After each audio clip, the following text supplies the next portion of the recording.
Alors, j'ai quelques explications un petit peu sur ce titre. Et puis aussi, là, on est dans la deuxième séance du séminaire. La première était un petit peu spéciale puisqu'on avait la chance d'avoir Jason Mitchell qui a écrit magnifique livre, donc Complex TV, The Politics of Contemporary Television Storytelling, qui a fait la séance d'introduction, donc il y a 15 jours, vous étiez là. Donc, je vous ai mis ici le site internet qui correspond au livre, puisque, comme je l'avais rapidement dit en présentant Jason Mitchell il y a 15 jours, l'intérêt de son livre, c'est aussi, bien sûr, que comme beaucoup de critiques spécialisés dans les séries télévisées, son travail se fait au rythme des séries elles-mêmes et échange avec les fandoms, avec les types de critiques de fans, et c'est évolutif. Complex TV, c'est donc aussi un site critique que je vous invite à aller consulter, c'est tout à fait intéressant. Donc, ce qui est intéressant ici, c'est dans le travail que vous a présenté Jason Mitchell la dernière fois. Enfin, c'était une évolution depuis 2015, puisque ce livre était sorti en 2015, et il faisait état d'une complexification du récit sériel qui date déjà d'il y a 10 ans, en fait, par 20 ans, voire 30 ans pour le début, fin des années 90. La question qu'on lui avait posée, c'était qu'est-ce qui s'est passé depuis?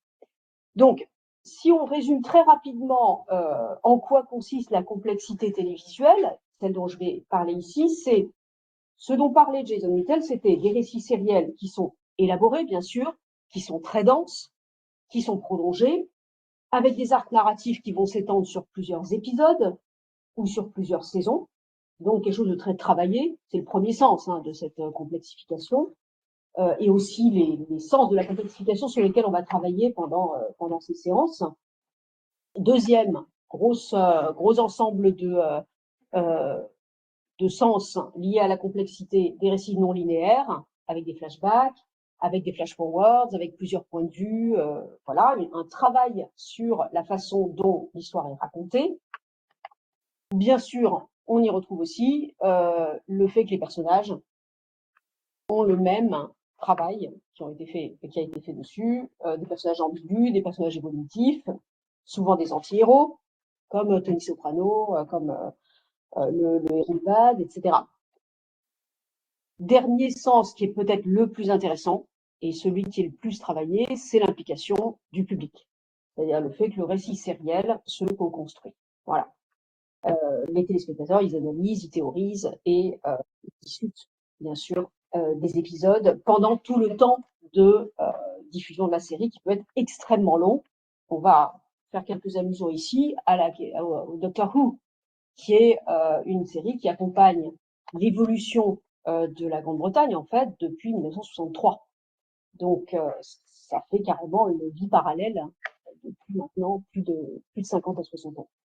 Donc, par rapport à tous ces sens de la complexité. Le problème, finalement, c'est de savoir en quoi les séries historiques sont complexes. Si on prend comme référence, par exemple, ce que travaillait Jason Mitchell, c'était quoi? C'était Breaking Bad, je l'ai dit, c'est Sopranos, c'est The Wire, c'est Lost, bien sûr. Il n'y a pas une seule série historique dans le tas.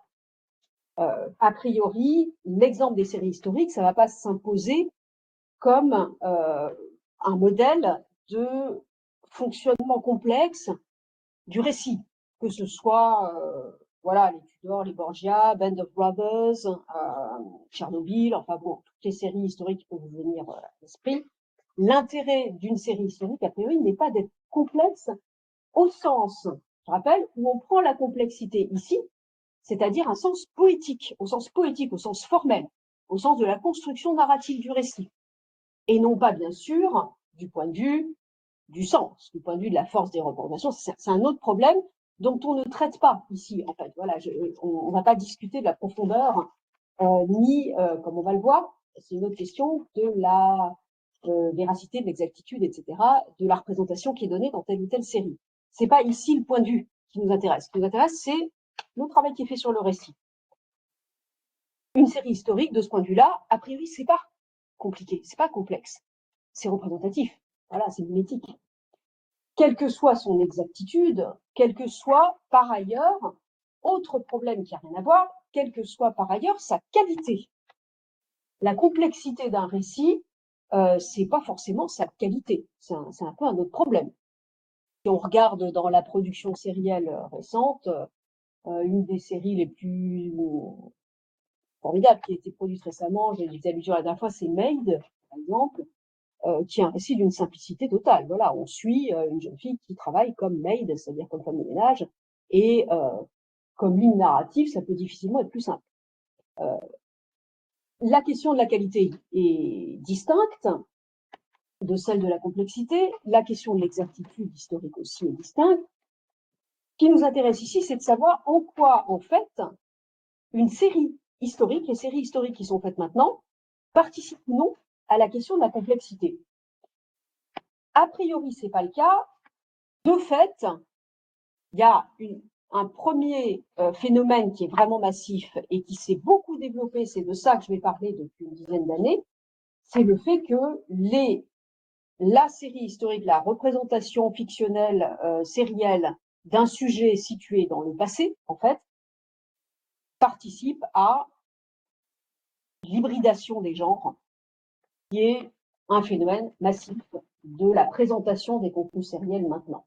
Vous avez des séries historiques dans les séries policières, dans les romans salauds de rose, dans le thriller politique, dans la guerre, évidemment, j'ai évoqué Ben of Brothers tout à l'heure, il y en a en science-fiction, voilà.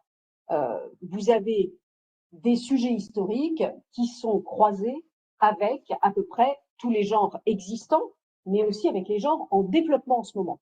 C'est ce que je soulignerai tout à l'heure aussi.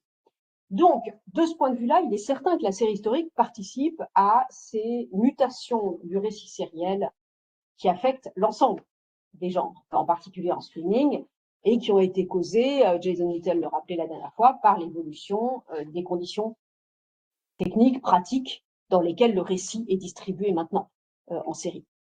Tantôt, donc, il y avait l'ensemble des formes, les mini-séries, les séries en streaming, les séries qui sont données en une seule saison sur le modèle qu'avait inauguré Netflix, ou les séries qui distribuent leurs épisodes par morceaux séparés, etc. La série historique participe donc de fait à cette complexification. Seulement, ce qui m'intéresse ici, c'est de voir que justement, dans le cas de la représentation du passé, ben, ça va avoir une conséquence, même si elle est difficilement perceptible à cause de cette fusion, en fait, de cette fusion ou diffusion du sujet historique dans tous les genres.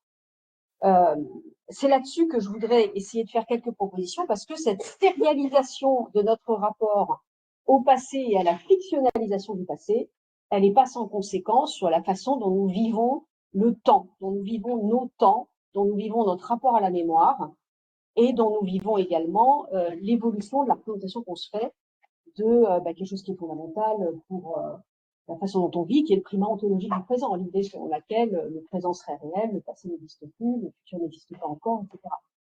Tout ça, mine de rien, est reconfiguré au fur et à mesure par la façon dont nous consommons le passé. Et maintenant, la série fait sans aucun doute partie de la façon dont nous consommons le passé, y compris dans des environnements particuliers dans lesquels nous lisons beaucoup. Tous les gens qui sont ici, que ce soit en visio ou dans la salle, lisent beaucoup professionnellement, parce que nous sommes dans des études dans lesquelles nous travaillons beaucoup l'écrit. La série est donc un point de vue ou un point de référence parmi d'autres pour nous. Pour une grande partie du public, pour une grande partie des gens, la série est le principal accès à cette réalité augmentée qu'est le passé, et en particulier le passé collectif. Donc, ce qui est intéressant, en fait, c'est de voir, comme on ne peut pas tout faire, là, je vais essayer de me concentrer un petit peu sur une catégorie particulière ou un phénomène particulier qui a été théorisé récemment, qui est la catégorie des fictions néo-historiques. Alors, la fiction néo-historique, je vous ai mis ici une définition que je trouve qui marche très bien, qui est issue d'un colloque qui a été fait l'année dernière par la Société d'études anglaises contemporaines, qui était Neo-Historical in British Literature, voilà, and Visual Arts aussi, récemment. il faisait le point, en fait, sur cette catégorie qui a été définie un petit peu récemment, en fait, d'évolution de la fiction historique, et qui a été fabriquée pour le roman, au départ. Ça a été fabriqué pour la littérature, l'idée de la fiction néo-historique. Mais les critiques de séries s'en sont emparés récemment, parce que ça correspondait pile poil à une chose qui se fait beaucoup en série. En fait, de quoi il s'agit?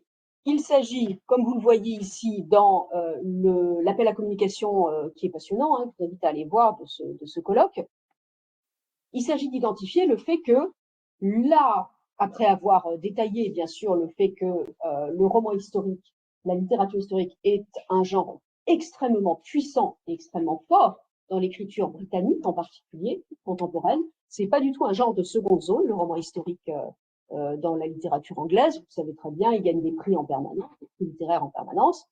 Il y a un twist, en fait, sur ce genre qui se développe beaucoup depuis 20 ans, qui est le fait de faire une reconstruction réflexive, autoconsciente, self-conscious, donc, de la représentation, qu'elle soit littéraire, filmique, audio ou visuelle, qui, en réalité, donc, se représente elle-même représentant. Voilà, la fiction néo-historique se filme elle-même en introduisant donc une distance qui peut être ironique, qui peut être formelle, qui peut être poétique.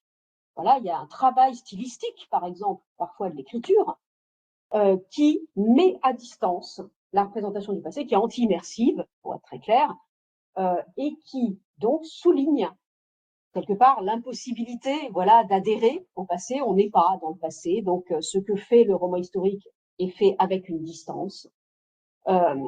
Et par conséquent, cette redécouverte du passé, cette revision, l'appel à communication que vous voyez ici, prenez l'exemple du néo-victorien, c'est-à-dire du fait que beaucoup des fictions historiques récentes sur la période victorienne, la revisite, comme on dit dans les émissions culinaires, la revisite en y ajoutant, bien sûr, des points de vue contemporains que vous connaissez, évolution du beurre, bien sûr, queer history, etc., ou her story, comme on dit maintenant, semble-t-il, dans les études historiques, l'histoire féminine, ou l'histoire vue du point de vue des vaincus, ou avec un twist, par exemple, auquel participe la présence, notamment, par exemple, d'anachronismes visibles. Donc, on va revoir un petit peu les éléments de ce néo-historisme et de ce que ça peut impliquer du point de vue épistémologique, en particulier l'impossibilité consciente, cette fois, d'une représentation transparente du passé, bien sûr. Il s'agit donc de tenir un discours sur la façon dont l'histoire constitue notre présent de façon ouverte et affichée et esthétisée. Or, cette flexion néo-historique, elle est extrêmement présente à tous les niveaux dans l'évolution contemporaine des séries historiques, ou des séries en costume, ou des séries, des period fictions, quelle que soit la catégorie que vous trouvez, par exemple, quand vous regardez sur les plateformes Prime, Apple ou Netflix, à chaque fois, il y a des catégories différentes pour situer les séries historiques. Elles sont par ailleurs présentes dans tous les genres.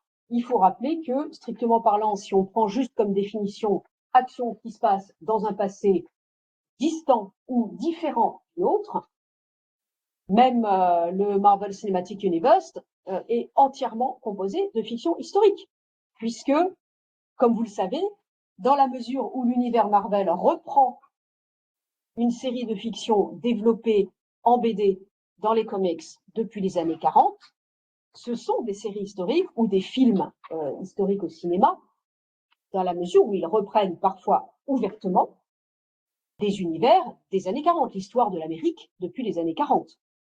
Agent Carter, enfin je ne vais pas les énumérer, mais enfin une grande partie des spin-offs en série de l'univers Marvel et des films, des longs métrages de l'univers Marvel sont des films en costume, pour une partie d'entre eux, et pas seulement en slip et en cap. Voilà, c'est également en costume dans la mesure où ça revisite 40 ans ou 50 ans ou maintenant 60 de l'histoire de l'Occident.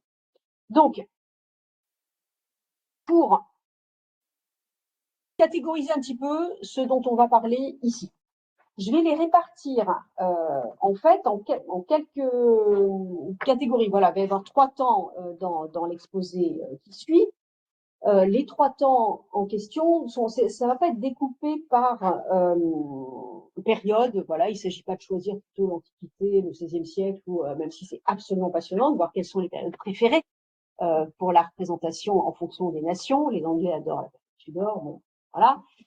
Nous, on est très années 40 et voilà, c'est pas cette distinction que je vais choisir ici, ni les genres, puisque ce qui est intéressant dans le phénomène, c'est l'hybridation, je vais le dire ici. Je vais essayer de les répartir plutôt par 3 catégories pas étanches du tout, en fonction du type de traitement narratif du temps qui est proposé. Donc, je vais commencer par les histoires, si je veux dire, en 2 dimensions. Voilà, les séries à temporalité linéaire, ce qui marche avec une flèche, selon la flèche du temps. Ça peut être super compliqué, ça peut être des séries extrêmement élaborées, mais à chaque fois, du point de vue narratif, le traitement du temps, c'est one thing after another. Voilà, ça fonctionne selon la flèche du temps. On peut, bien sûr, avoir des traitements narratifs très complexes avec des flashbacks, des flash-forwards. Mais fondamentalement, du point de vue de la diégèse, l'histoire marche dans le bon sens. Ça peut être, encore une fois, je rappelle, des discours très élaborés. Je ne sais pas, vous prenez Wolf Hall, The Crown, Tchernobyl, dont on parlait tout à l'heure, ou Yellowstone, l'ensemble Yellowstone avec ses préquels 183 puis 1923. C'est super compliqué, c'est très élaboré, c'est très riche, c'est très dense. Néanmoins, le temps marche dans le bon sens dans l'histoire. Donc, ce qui va m'intéresser ici, en fait, c'est plutôt celles qui correspondent à la définition donc, de la fiction néo-historique, donc qui propose dans la lignée du roman, en fait, une mutation formelle par rapport à ce qui est le discours historique admis sur le temps. Voilà. Donc, on va partir d'un avant-coureur qui était la série Rome, dans les années 90, enfin, ça c'était plutôt le début des années 2000, mais ça s'est accéléré récemment, notamment avec des phénomènes que vous connaissez, que j'ai évoqués tout à l'heure, le phénomène du recasting, le fait d'introduire une diversité ethnique, morale également, avec des personnages queer, etc., en rupture ouverte avec les codes de la représentation d'une époque, que ce soit 16e siècle, 19e, Régence, etc. Ensuite, on va s'intéresser aux séries à temporalité non linéaire. Cette fois, donc, les séries qui ont soit des histoires en branchement, soit des séries qui traitent le temps, pas comme une ligne, mais avec voilà, des tas de sauts de côté, de lignes alternatives, d'embranchements, d'exploration de possibilités multiples, etc. Donc là, on va retrouver là-dedans des grandes catégories que vous connaissez, le contrefactuel, par exemple, des histoires qui proposent de ce qui se serait passé si Hitler n'avait pas gagné la guerre, si, en l'occurrence, dans l'histoire des Tudors, la reine Jane, dans la Lady Jane, avait survécu au lieu de mourir après 9 jours de règne, etc. On va trouver dans cette catégorie aussi toutes les séries avec machine à remonter le temps. Toutes les séries qui vont proposer également des anachronismes majeurs qui font qu'on va voir comme ça le temps en 3 dimensions. Voilà, avec comme un cube, avec des sociétés qui mettent les choses effectives. Ça, c'est la définition même de la fiction néo-historique, justement. Donc, on va en trouver plein là-dedans. On va se concentrer, du coup, comme c'est très fourni, sur 2 types d'exemples particuliers. Le rétrofuturisme, tout ce qui est steampunk. Donc, on va faire un petit focus sur la fin du siècle, au moment où a été inventée la machine à remonter le temps, avec Wells. C'est un moment important, bien sûr, pour ça. Et aussi sur une série absolument classique à remonter le temps, qui est une romance, qui est Outlander. Parce qu'elle présente l'intérêt d'être dans la lignée d'une opération majeure du roman historique, qui est les Waverley Novels. C'est-à-dire que l'Écosse a une place particulière dans la machine à remonter le temps, comme on va le voir. On va essayer de comprendre pourquoi. Donc, à l'issue de cette exploration-là, comme on va le voir, dès qu'il y a des machines à remonter le temps, on débouche très rapidement sur des paradoxes temporels, du paradoxe du grand-père. Qu'est-ce qui se passe si on change quelque chose dans une timeline particulière, à partir d'un certain degré de complexité, en fait, on franchit un seuil. Et on arrive sur des séries à 4 dimensions qui donc engagent cette fois l'espace et le temps. C'est-à-dire qu'ici, mon petit truc métaphorique des dimensions cesse complètement d'être une métaphore. Là, on est vraiment à 4 dimensions, puisque, voilà, j'ai mis un beau petit gif de Tesseract qui est en train de tourner. Le principe, c'est que le temps est la 4e dimension et que espace et temps sont liés. Ce sont donc des séries qui, de Doctor Who à Dark et à 1899 ou au Problème à 3 corps, sont des séries dans lesquelles le temps est traité d'une façon extrêmement particulière. Je m'attarderai sur le cas de 1899 parce qu'il réunit la plupart des choses dont je voudrais parler ici. C'est clair tout ça? Ça va, tout le monde suit? Parfait. Donc, on passe au premier cas, l'esthétique néo-historique dans les séries à temporalité linéaire. C'est là que vous avez l'histoire revisitée ou dépoussiérée. C'est ce que vous trouvez toujours dans la présentation. On ne voit pas très bien pourquoi il y aurait eu de la poussière avant. Mais bon, en tout cas, on appelle ça l'histoire dépoussiérée. Depuis Peaky Blinders, en passant par Rome, The Borgias, les Tudors, il y en a plein, The Great, voilà. Vous connaissez tous ce fonctionnement qui consiste à changer le code visuel, théâtraux, cinématographique, de représentation d'une époque.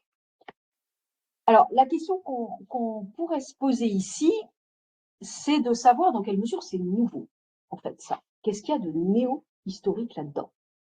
Ce qui est intéressant, c'est l'ampleur que ça a pris. Le fait que maintenant, on ne peut plus, semble-t-il, faire, c'est ça qui est intéressant, c'est un changement dans l'équilibre, finalement, des représentations qui fait qu'on ne peut plus représenter normalement, si j'ose dire, une période et qu'il faut racheter le fait que le passé n'existe plus en lui donnant un poids de réalité ou un poids de, il faut que ce soit plus brillant, quoi, plus shiny que le présent, presque, de façon à rattraper son défaut ontologique, le fait qu'il n'existe plus. La couche de poussière qu'il recouvre. C'est trop gris, donc il faut rajouter de la couleur. L'intérêt, c'est de voir ici que dans la période post-DEI qu'on est en train de vivre maintenant, les impératifs de représentation, le cahier des charges visuelles de l'industrie aussi hollywoodienne, qui faisait que pendant une dizaine d'années, il a absolument fallu introduire une diversité et une inclusivité dans la représentation visuelle des mondes, qu'ils soient passés ou présents. Ces codes-là, comme vous savez, on vit une période dans laquelle ils sont en train d'être changés. On l'a évoqué il y a 15 jours. Les problèmes que ça va poser à cause du temps de retard qu'ont les productions sur l'agenda politique. Oui. Le fait que maintenant, nous, c'est ce que je suis en train d'expliquer, le fait que nous sommes en train de vivre, en fait, une époque, aux États-Unis en tout cas, de transition entre un moment où on a imposé un certain quota de représentation d'acteurs ethniquement différents, par exemple, quelle que soit la période du film, il y a toute une histoire qui s'occupe de ça, ce qui impliquait par exemple que l'on casait pendant la première période tous les acteurs noirs dans le background, voilà. Ensuite, la façon dont le code était implémenté a évolué et on a pu enfin les mettre dans des rôles principaux. C'est la période qui s'étend dans les 10 dernières années à peu près. Maintenant, comme vous le savez, il y a une interdiction qui est en train d'être mise en place sur cette diversité. Il y a une influence lourde, disons pour l'instant, et du point de vue politique, dans la vie réelle cette fois, l'interdiction du recrutement préférentiel ou à quota est en train de poser pas mal de problèmes aux entreprises qui veulent travailler avec les États-Unis. Donc, ce changement à 180 degrés de l'agenda politique, forcément, est répercuté avec un délai dans les productions visuelles. On ne sait pas dans quelle mesure il va être répercuté. On ne sait pas non plus dans quelle mesure il va y avoir une résistance. Dans quelle mesure ça ne va pas déclencher des clivages dans la tonalité politique des séries. Donc, on va voir ce que ça va donner. Sur le fond, si on s'intéresse maintenant en dehors de l'agenda politique et de ses effets, sur les représentations si on s'intéresse en fait à ce que ça donne du point de vue de la complexité des récits. Si je prends l'exemple de Rome, donc diffusé entre 2005 et 2007, c'est une coopération HBO-BBC, c'était une production internationale. C'est la première série en fait qui a déclenché une énormément d'effervescence critique, bien sûr, à cause du fait qu'elle tranchait dans ses codes de représentation sur le péplum, sur la tradition hollywoodienne de représentation de l'Antiquité, selon plusieurs lignes, en fait. Ce qui se passait, en fait, dans le cas de Rome, c'est qu'on n'avait pas, pour le dire simplement, il ne s'agissait pas de faire un présentisme mou. Voilà, c'est-à-dire qu'on n'avait pas modernisé les sentiments simplement. Il y avait deux lignes qui étaient un petit peu en conflit dans cette excellente série que je vous conseille de voir, c'est vachement bien. Il y avait certes, bien sûr, l'humanisation. Vous voyez ici un centurion classique. Vous voyez ici César. Voilà, rien d'étonnant jusqu'à présent, à part qu'il est vachement bien, c'est Alan Hines. Mais il y a également, chose classique, un centrage sur deux personnages inconnus de l'histoire, en l'occurrence le centurion Lucius Vorenus et le légionnaire Titus Pullo, qui vont être tous les deux au premier plan de cette histoire-là. Donc, équilibre entre personnages non connus et personnages connus. Tout ça est parfaitement classique. En revanche, ce qui était novateur, c'était l'esthétique. Donc, si je lance, et si tu arrives à lancer la bande-annonce, ce que j'essaye de mettre là, en fait, c'est non pas la bande-annonce, en fait, mais le générique. Alors, est-ce que ça va marcher? C'est mon micro qui est... Ton micro va marcher. Non, c'est moi Alors, donc, c'est pas bien. je coupe mon micro, moi. Si j'y arrive. Si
Yes, voilà, j'ai réactivé mon micro.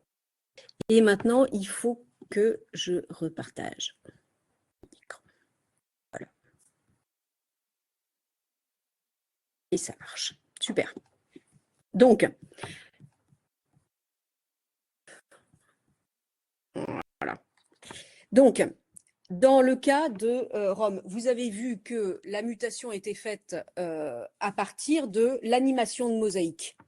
C'était exactement emblématique de ce que voulait faire la série. C'est-à-dire, d'un côté, on plongeait dans ce qu'était la vie des Romains à ce moment-là, de façon très fantasmatique, bien sûr, et avec plusieurs directions très clairement. C'était des graffitis obscènes, par exemple, qui étaient animés, de façon à donner une plongée dans les bas-fonds de Rome, l'idée étant que la vie du peuple est plus réelle que celle de ses dirigeants, puisque c'est la vie de ses dirigeants qui a été dans l'œil de l'histoire depuis le début.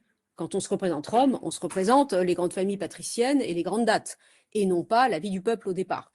Donc, représenter au départ, animé comme ça, à partir de ce petit crâne, qui est une mosaïque réelle de Pompéi, la vie des Romains, c'est faire sortir les graffitis des murs, faire sortir l'archéologie et faire littéralement parler et bouger les traces documentaires. Donc, c'était un peu le grand attrait esthétique de la série Rome, qui par ailleurs jouait sur deux opérations bien connues du néo-historisme, qui consistent à, ou de la représentation contemporaine et contemporanéiste de l'époque historique, qui est en fait l'exotisme historiciste, le fait de représenter la période ancienne comme profondément différente de la nôtre. On y voit par exemple ce fameux Lucius Vorenus, devenu candidat pour être sénateur, alors qu'il est psychorigide et incapable de faire un discours. On le voit commencer à s'entraîner à faire un discours en faisant les gestes rhétoriques connus de l'éloquence romaine. L'effet de bizarrerie et d'exotisme, en fait, est souligné ici. Il s'agissait pour les producteurs de la série Rome de tabler sur l'exotisme de la représentation de la période très ancienne et très distante. On dépoussiérait donc l'histoire romaine en réanimant, comme on le fait pour les mosaïques ici, ce que nous disent les traces et en passant par-dessus 2000 ans d'académisme. C'était ça le but, et en particulier les 50 dernières années dominées par l'esthétique hollywoodienne de représentation d'Europe, par le péplum. Donc, ça c'était Rome.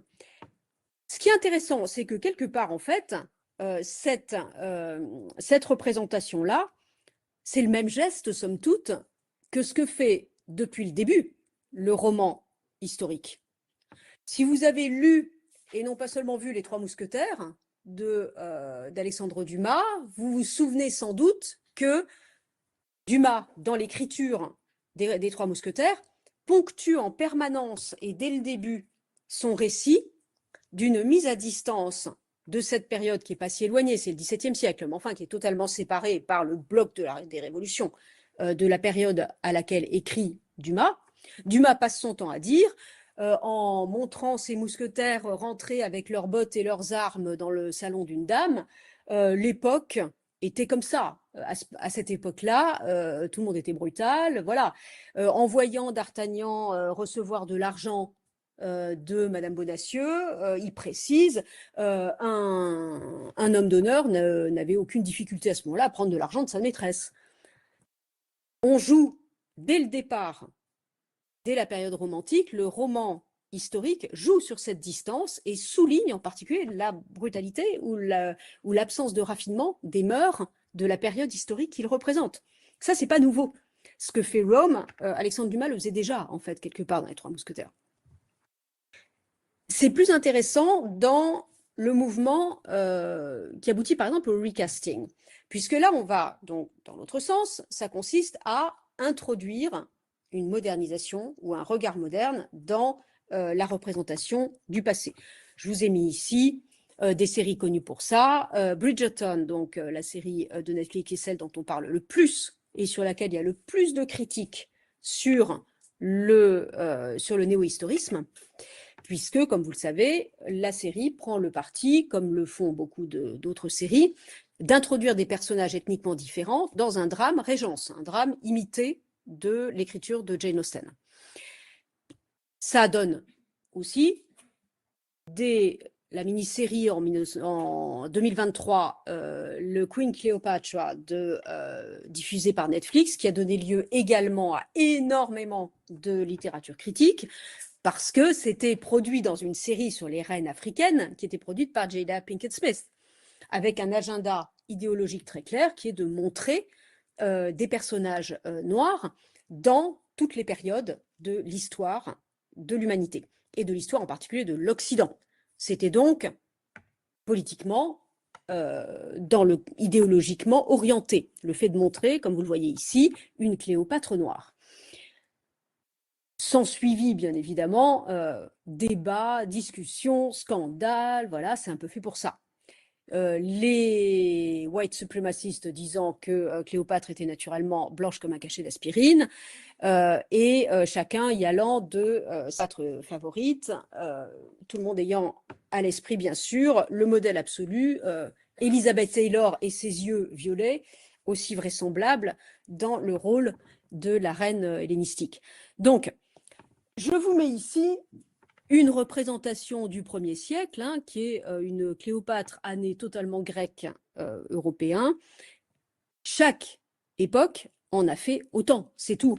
Vous avez à gauche ici l'actrice anglaise qui jouait Cléopâtre dans le Rome dont on vient de parler ici, qui, comme vous voyez, tranchait aussi bien sur Elizabeth Taylor que sur le fameux buste de Cléopâtre qui trône chez tous les chirurgiens esthétiques. Tout ça pour dire que le geste fait par Jada Pinkett Smith promouvant une Cléopâtre noire est en soi identique à celui qui a toujours été fait par toutes les esthétiques représentationnelles et par toutes les périodes, qui ont systématiquement représenté Cléopâtre de la couleur et de l'ethnie qui leur convenait.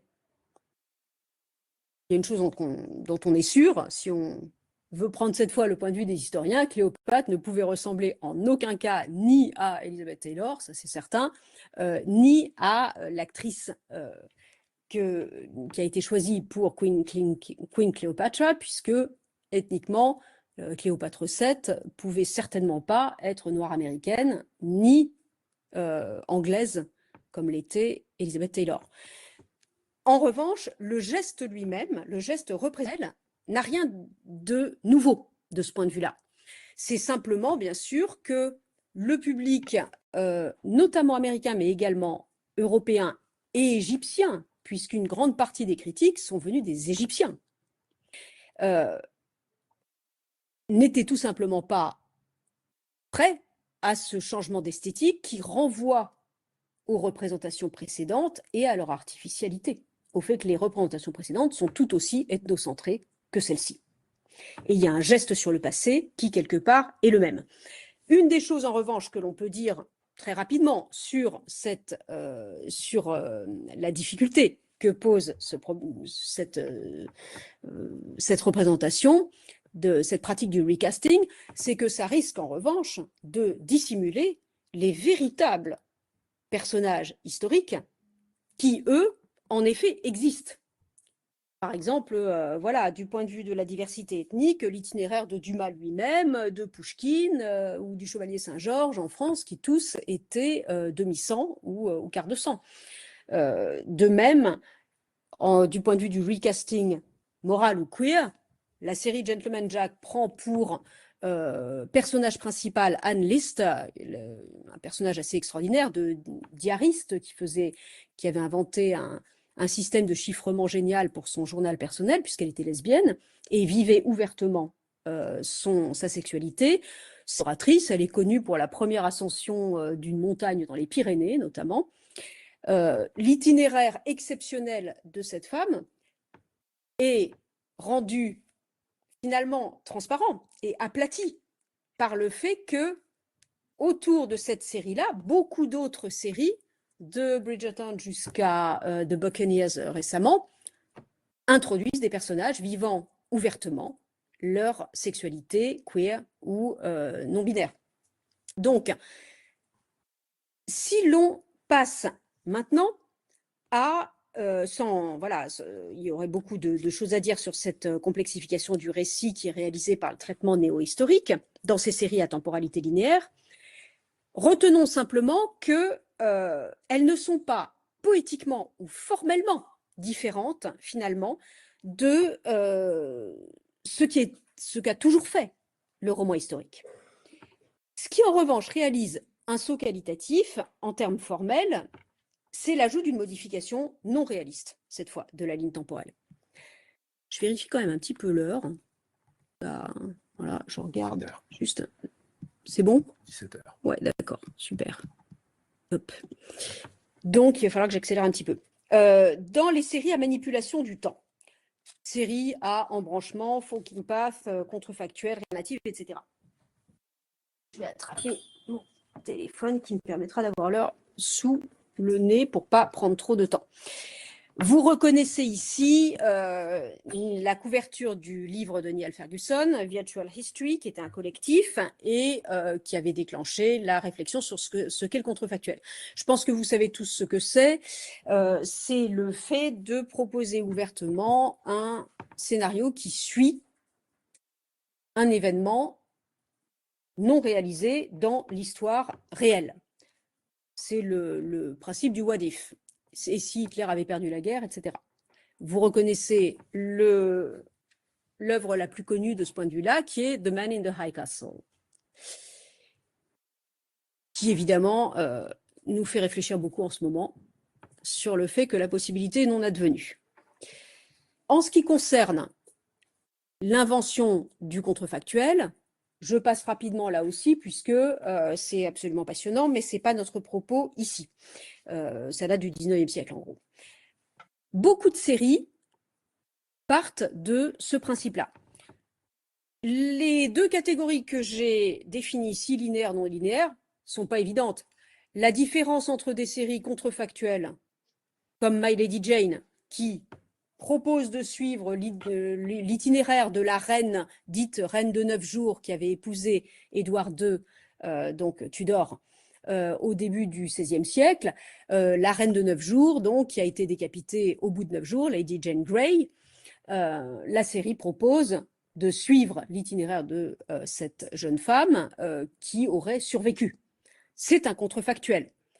La différence est assez faible avec The Great, que je vous ai mis juste à côté, qui suit une histoire de Catherine la Grande, de l'impératrice Catherine, avec des modifications historiques majeures sur l'histoire. Néanmoins, ces modifications ne se font pas de façon ouverte. Voilà, c'est ça. C'est-à-dire que c'est de la fantaisie, mais ça n'est pas le point de départ poétique, le point de départ formel de la représentation.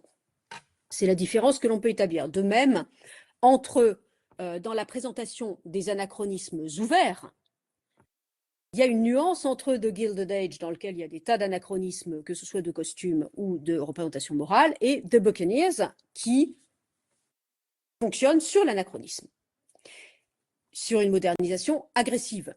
Cette modernisation agressive, elle date de, par exemple, A Knight's Tale de Brian Helgeland, qui, dans les années 2000, en 2001, avait proposé une représentation des tournois de chevaliers médiévaux. Vous vous en souvenez, en français, c'est le film qui s'appelait Chevalier, qui a fait la gloire de Heath Ledger quand il avait 25 ans à peu près, et qui commence par une lice avec un tournoi entre des chevaliers sur la musique We Will Rock You. Donc voilà, ça, on peut mettre du hard rock sur tout ce qu'on veut, sur du problème, mais lorsque la caméra s'élargit, on voit que tout le public chante We Will Rock You dans les stalles. Donc, ça, c'est l'anachronisme. La différence, en fait, entre la représentation fantaisiste et l'anachronisme, c'est que dans la représentation fantaisiste, on entend du hard rock. Dans la représentation anachronique ouverte, les personnages eux-mêmes jouent du hard rock. Voilà. C'est-à-dire que l'anachronisme est intégré dans le monde représenté. Ici, en fait, c'est le cas dans tout le courant du rétrofuturisme. c'est-à-dire l'ensemble des séries qui jouent sur le progrès industriel à la fin du 19e siècle et sur la naissance de la science-fiction à la fin du 19e siècle, chez Verne ou chez Wells, et pour développer toute une esthétique qu'on appelle le steampunk, donc le punk à vapeur en fait, qui consiste à, c'est une matrice fictionnelle très forte, très puissante, puisqu'on va introduire des innovations scientifiques, en général autour de personnages de scientifiques, de médecins, de policiers ou de gens qui, d'une façon générale, vont être en avance sur leur temps. Du point de vue esthétique, on développe donc un mélange de costumes d'époque, implantés dans des univers que vous voyez ici, soit l'Angleterre industrialisée de la fin du 19e siècle, soit le Wild West, même période, mais pour les États-Unis. Cette tendance a commencé pour les États-Unis avec la série The Wild Wild West, dans laquelle, en fait, des personnages en avance sur leur temps font jouer des gadgets que nous reconnaissons comme rétro-futuristes. Voilà. Cette esthétique-là, dans toute cette série, il y a Penny Dreadful, il y a Carnival Row, il y a Legend. Ces séries, en fait, constituent une catégorie différente dans la mesure où elles basculent dans la fantasy. C'est-à-dire qu'elles introduisent, en fait, l'hybridation du genre avec la science-fiction. Le succès énorme de ce courant-là est intéressant. Il consiste en fait à, si on veut essayer d'en tirer un petit peu les leçons, c'est un signe d'une certaine façon du transfert massif vers le passé, d'expérimentation qui dans les années 50, donc dans la science-fiction des années 50, était clairement projetée vers le futur.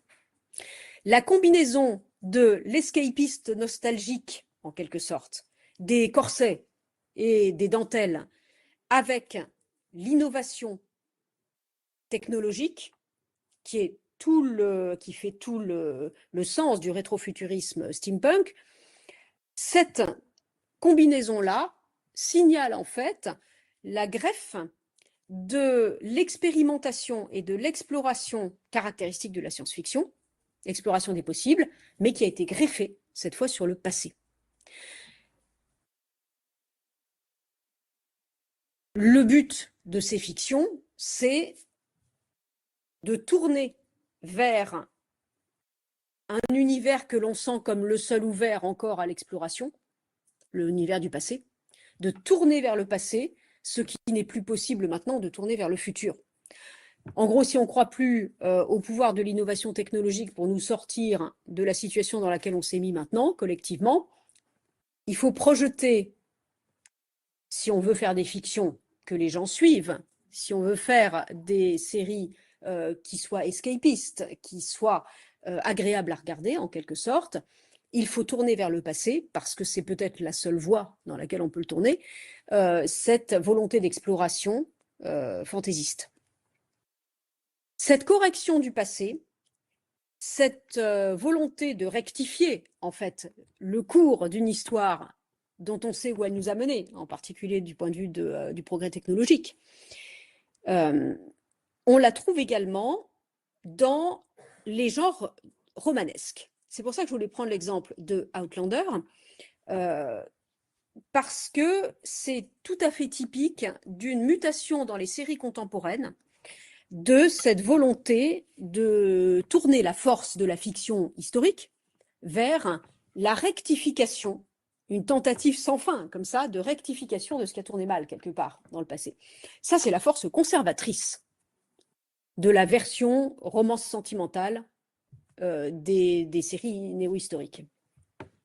Pourquoi conservatrice? En fait, tout simplement parce que dans le cas de l'ensemble des fictions qui représentent l'Écosse, qui sont une part énorme du contingent des romances historiques, les romances historiques en particulier littéraires, depuis les années 1950 jusqu'à maintenant, l'Écosse, c'est un super terrain pour ça. les kilts ont vachement de succès dans ce type de littérature. Donc, pourquoi c'est important? En 86, le film Highlander donne lieu à un spin-off, une série canadienne et franco-canadienne de 92 à 98, The Highlander, qui était un spin-off donc du film de Russell Mulcahy de 1986. The Highlander était une série en fait linéaire. Pourquoi? Ça joue sur l'immortalité. Le personnage du Highlander, je pense que vous voyez tous de quoi il s'agit, c'est un personnage d'immortel. Ça permet donc, très adaptable au modèle sériel, ça permet en fait de faire chaque semaine des flashbacks sur une autre période. Néanmoins, on est sur une ligne temporelle qui, elle, est simple. On fait juste des flashbacks sur à quel moment notre Highlander préféré a rencontré tel ou tel personnage, 18e siècle, 19e siècle, donc ça mobilise tout le département des costumes et ça fait rêver sur les perruques et les dentelles, avec des combats à l'épée, puisqu'il ne doit en rester qu'un à la fin. Tout le monde est content et ça marche très bien, il y a eu plein de saisons dans le spin-off. Outlander et l'ensemble des romances à machine à remonter le temps fonctionnent autrement. Il s'agit d'extraire un personnage, en l'occurrence ici une infirmière de la Seconde Guerre mondiale, 1945, qui se retrouve projetée lorsqu'elle est en voyage de noces en Écosse, elle se retrouve projetée 300 ans auparavant, à la veille de la seconde rébellion jacobite, donc dans les années 1745, entre 45 et 48 pour la période ancienne concernée. Donc, cette jeune femme va se retrouver, bien sûr, déchirée entre son fiancé en 45 et l'admirable Highlander que vous voyez ici, avec tous ces kilts possibles et imaginables. Donc, le show, je précise, comme vous le voyez dans la troisième image que j'ai mis ici, va être transporté, comme la plupart de ces séries historiques, j'y reviendrai, aux États-Unis. À chaque fois qu'une fiction fonctionne bien, au bout de 2 ou 3 saisons, les personnages, curieusement, émigrent vers les États-Unis parce que ça marche mieux pour le public américain. Même Peaky Blinders, même eux sont partis aux États-Unis en 1922, à partir du moment où on s'assure que le show a du succès. Donc, ils finissent tous avec un drapeau américain, évidemment. L'intérêt de la façon dont Outlander traite le voyage dans le temps. On y constate la même chose que dans beaucoup de séries historiques sentimentales, une récupération constante des valeurs conservatrices du passé. Vous avez un truc à 2 étages, c'est un système hypocrite, hein, vous avez un truc à 2 étages. D'un côté, nous emmenons dans le passé un personnage scientifique, elle est médecin, cette jeune femme, qui va donner des leçons de modernisation morale et sexuelle et technologique et scientifique aux arriérés du XVIIe siècle ou du XVIIIe siècle, en l'occurrence ici. Nous apprenons donc à civiliser le personnel fictionnel de la série grâce à notre personnage moderne projeté dans ce temps passé et qui est bien sûr horrifié par la façon dont les hommes traitent les femmes, etc., et qui va leur donner des leçons. Néanmoins, la série elle-même, par rapport à une série équivalente qui se situerait dans la période contemporaine, célèbre les joies du corset et du mariage traditionnel. C'est-à-dire que l'addition, si on la fait à la fin, nous fait bel et bien reculer de 20 ans au moins.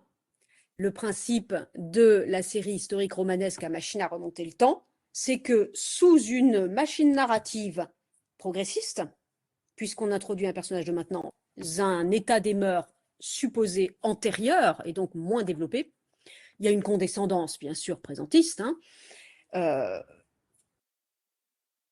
l'étage en dessous, c'est le résultat de cette addition qui en réalité est profondément conservateur, systématiquement. Très peu de ces séries sont en réalité progressistes. C'est le principe de la série historique nostalgique, y compris avec une machine à remonter le temps. Les séries à temporalité complexe proposent une opération différente. Le passage de l'une à l'autre, comme je l'avais dit rapidement, Je termine en un quart d'heure à peu près, quelque chose comme ça. Je t'en prie, c'est juste. On fait ça? 17h13, c'est juste que On est oui, parti. d'accord. Donc, les séries à temporalité complexe sont dans voilà, un petit peu, c'est pas étanche, hein, les deux catégories. Pourquoi? Parce que le principe de la machine à remonter le temps, je vous mets Doctor Who ici, qui est le modèle absolu de ça, on vient de l'évoquer tout à l'heure.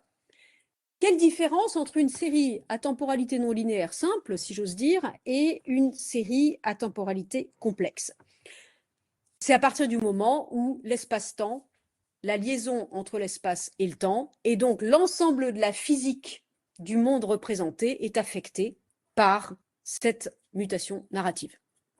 Dans Outlander, on peut suivre ça avec 2 neurones, c'est pas un problème. On fait tout simplement des allers-retours entre passé et présent. Avec, faut avouer, des trucs de scénario extraordinaires, puisque comment font-ils ces personnages pour se communiquer 1945 et le XVIIIe siècle? Ils laissent des lettres dans un coffre qu'ils confient à la banque, et comme ça, les personnages de leur fille, en l'occurrence, 3 siècles plus tard, les ouvrent, bien sûr, une par une, au lieu de les lire toutes comme ferait n'importe qui. Donc, ce qui permet, voilà. Ces trucs de scénario qui sont extraordinaires et qui méritent un examen particulier ne modifient la physique du monde. C'est du paradoxe du grand-père classique, comme dans Terminator, mais le monde lui-même n'en est pas affecté. Ce qui est le cas, en revanche, dans Doctor Strange and the Multiverse of Madness et dans l'ensemble des séries que je mets là et qui sont multipliées depuis 10 ans. Il y a une explosion du multivers, comme vous le savez, depuis 10 ans. Bien avant, il y avait Doctor Who, qui explore dans ces 3 ou 4 rééditions, dans les 3 ou 4 séries et dans les 3 ou 4 renaissances et périodes du Doctor Who depuis 1963, le principe de la machine à remonter le temps, une belle cabine téléphonique anglaise, qui permet de mettre en perspective l'usage que fait l'Angleterre de la mémoire et du temps. Il faudrait consacrer tout le séminaire à Doctor Who, on ne va pas le faire. Ce que je voudrais souligner simplement à partir du virage des années 2015, en fait, c'est l'envahissement dans la scénographie de ces séries d'un courant, l'envahissement par un courant particulier, en fait, de ce croisement entre science-fiction et séries historiques.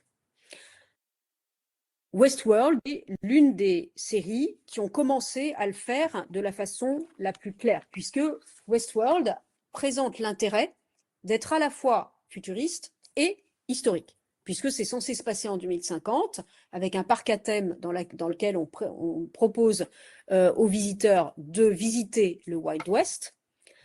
Westworld, de ce point de vue-là, était extrêmement innovant dans sa présentation du temps. De même, Dark, qui est une des séries les plus connues de ce point de vue-là, Everything is Connected, c'est le slogan de Dark, présente l'intérêt de montrer un univers dans lequel on est dans des boucles temporelles, tout se répète tous les 30 ans, et c'est un croisement de la série à énigmes. C'est très, très, très difficile, Dark, c'est comme Lost. C'est une série qui nécessite des sites de fans pour les engager sur la piste de qu'est-ce qui s'est passé dans Dark. Ce courant-là, en fait, a fait une opération distincte, une opération reconnaissable par rapport au temps. C'est une opération qui lie de façon intrinsèque la création d'un monde et la poursuite de la diégèse. L'opération qui est faite sur le temps affecte aussi le monde, elle affecte aussi les personnages, elle affecte aussi le discours idéologique qui est tenu, tout est compris dedans. Je vais donner pour exemple de ça, pour essayer de comprendre un peu à quoi ça mène, 1899. C'est une série Netflix qui est produite par les mêmes auteurs que Dark, des Allemands donc, Baran Bodar et Jan Tjefriese, en 2022-2023. La série en question a été interrompue au bout de 2 saisons, pour différentes raisons. Il y a plusieurs hypothèses là-dessus, dans lesquelles je ne vais pas rentrer. L'une d'entre elles serait qu'il y a eu qui est vrai, hein, il y a eu un procès pour plagiat d'une auteure de bande dessinée brésilienne qui dit que le scénario de 1899 ressemblait à ce qu'elle avait fait elle. Ça n'a pas été tranché dans la mesure où la série a été interrompue, peut-être pour des raisons de coût aussi. Je dis simplement ça pour dire, n'allons pas trop vite en disant que c'est parce que c'est trop compliqué ou parce que ça ne trouvait pas son public. Ça fait partie aussi du gros coup de hache qui a été donné par Netflix à ce moment-là sur l'innovation et sur la production de nouvelles séries. Hein. Donc voilà, c'est peut-être pas eux. En tout cas, l'annulation de 1899, comme le dit un site critique, marque la fin de l'ère étrange de Netflix. Ça, c'est intéressant. On est en octobre 1899 à Londres. Des migrants de diverses origines quittent l'Europe sur le bateau à vapeur Kerberos, que vous voyez ici, le Cerbère, pour un voyage de 7 jours. C'est très Titanic, bien sûr. Ils espèrent débarquer à New York. Mais le capitaine, Eek Larsen, reçoit un message, décide de dévier sa route pour porter secours au Prometheus. Là aussi, ça fait très Titanic, qui est un navire de la même compagnie, qui était parti 4 mois avant et qui est porté disparu. À ce moment-là, toute une série de phénomènes étranges vont se produire lorsqu'ils mettent le pied sur ce bateau et on va suivre l'itinéraire de tous ces personnages-là, puisque, et ça c'est très important, l'un des éléments les plus distinctifs de 1899, c'est son casting européen. Et le fait que tous les personnages que vous voyez ici, dans 1899, parlent leur langue maternelle. Les Allemands parlent allemand, les Danois parlent danois, la Japonaise parle chinois, parce qu'en réalité, elle n'est pas japonaise, elle est chinoise, etc. Tous ces personnages-là se sont en réalité pris, je vous la fais courte, hein, sont pris dans un système de réalité multiple, dans un système de boucle temporelle. Le bateau qui rattrape le bateau est peut-être le même bateau. Voilà. Donc, l'affiche vous dit tout. J'évite de vous passer la bande-annonce parce que ça nous déclenche des complexités pas possibles et vous pourrez la regarder. T'étais pourtant prêt. Donc, voilà. C'est une série esthétiquement très intéressante. C'est pas toujours bien joué, on y reviendra, mais en tout cas, c'est passionnant. Le scénario est évidemment complexe, ça ne vous étonnera pas. C'est très mystérieux tout ça, c'est passionnant. Il y a des échanges permanents entre microcosme et macrocosme. Est-ce que l'on est dans la tête d'un personnage, puisque les personnages passent leur temps à se réveiller? Un petit scarabée passe son temps à passer sous les portes indiquant des passages d'un monde à l'autre. Des trappes s'ouvrent sous les pieds. Voilà. Donc on est dans un multivers avec tous les signes et tous les codes du multivers. Esthétiquement, c'est très intéressant. Du point de vue du sens, qu'est-ce qu'on y voit? On y voit le voyage, si je peux interpréter un peu rapidement, de toute la culture européenne, en quelque sorte, vers les États-Unis, un voyage interrompu. C'est à peu près aussi allégorique que le Titanic, de ce point de vue-là. L'intérêt de l'exemple de 1899 pour le travail que je proposais ici sur les séries néo-historiques, c'est que ça montre en fait, c'est le symptôme de plusieurs impossibilités de la représentation contemporaine du monde et du temps. Si on essaye d'en tirer quelques conclusions, comme on le voit dans les trois gros ensembles de séries néo-historiques qu'on a vues, en creux, ça dit trois choses.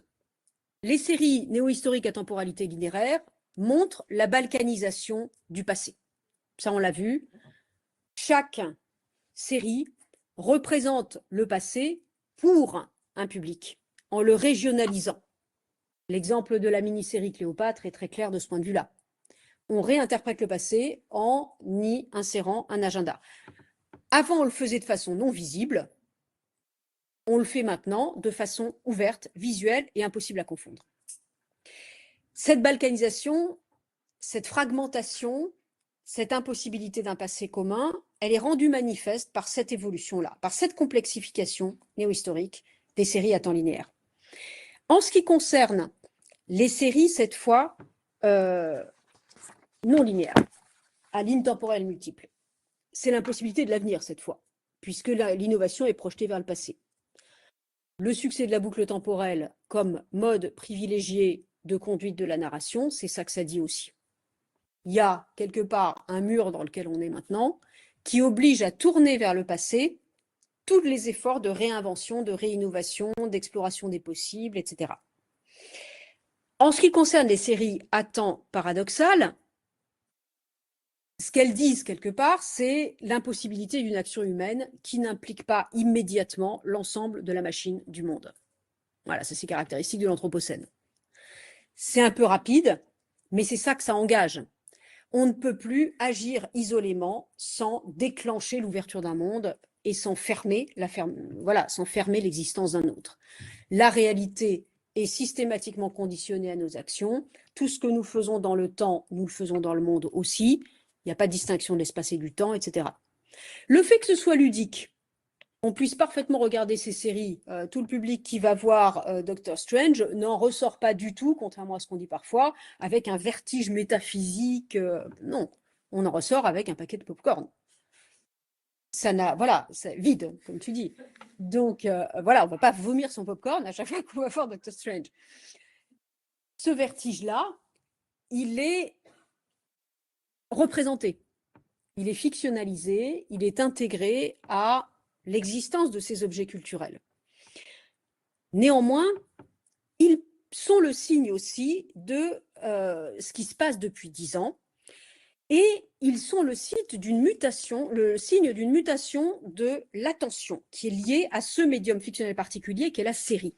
Je vous recommande l'article de Mireille Berton que je mets ici à l'écran. Parce que dans cet article sur Dark, alors elle, ce n'est pas les séries historiques, c'est les séries à énigmes qui l'intéressent, elle a travaillé sur Dark, et elle y repère quelque chose de très intéressant, qui est le fait que la quête interprétative dans laquelle on se lance, qui est formidable, on adore, on est très content, ben voilà, elle est récupérée par Netflix. Cette surenchère dans la complexité, dit-elle, c'est aussi une stratégie qui permet à la plateforme de nous garder, de collecter des données sur nous.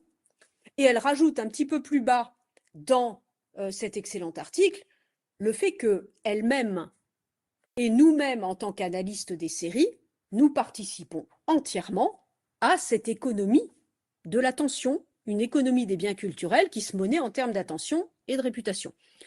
Elle relie ça de façon passionnante donc au capitalisme attentionnel et au fait que les plateformes tirent le meilleur parti de ce que nous faisons en regardant de ce point de vue-là.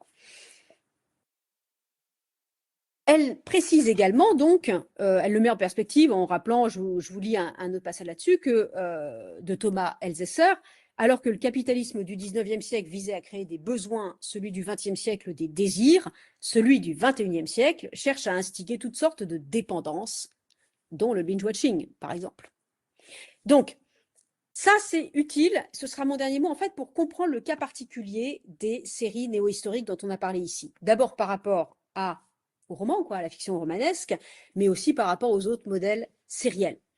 En fait, il me semble que cette transition-là, elle s'éclaire par rapport à une autre mutation de l'attention fictionnelle qui était la naissance du roman policier au 19e, au 20e siècle. Si vous vous en souvenez, le roman policier au 19e, au 20e siècle a surfé ou a fabriqué une mutation de l'acte de lire. On se mettait à être des enquêteurs. Non seulement on se mettait à être des enquêteurs, on était des interprètes et on devenait des enquêteurs, mais la lecture devenait un jeu. Cette mutation-là reposait également sur une illusion. Non, un roman n'est pas un jeu. Un romancier ou une romancière vous dit ce qu'il veut. Mais vous croyez être en train de manipuler un jeu. Vous croyez être réellement Hercule Poirot. Cette mutation-là, il me semble qu'elle éclaire la mutation contemporaine de l'attention fictionnelle déclenchée par la complexification du récit sériel.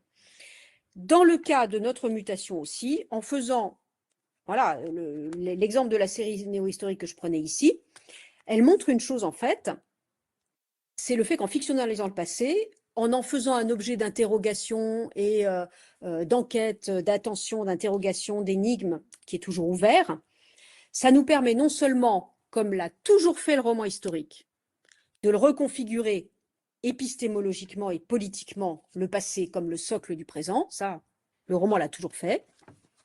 Mais ça nous permet aussi de nous réassurer ou de nous rassurer sur le fait que le présent soit toujours plus réel que le passé. Ça répare le primat ontologique du présent qui est sacrément abîmé en ce moment. Voilà. Le binge-watching de séries historiques, ça rassure ou ça réassure le spectateur contemporain sur la réalité supérieure du présent qu'il est en train de vivre par rapport, voilà, au passé et à un futur dont on n'est pas très sûr non plus. Je m'arrête là et puis on peut prolonger tout ça dans la discussion. Eh bien, merci beaucoup.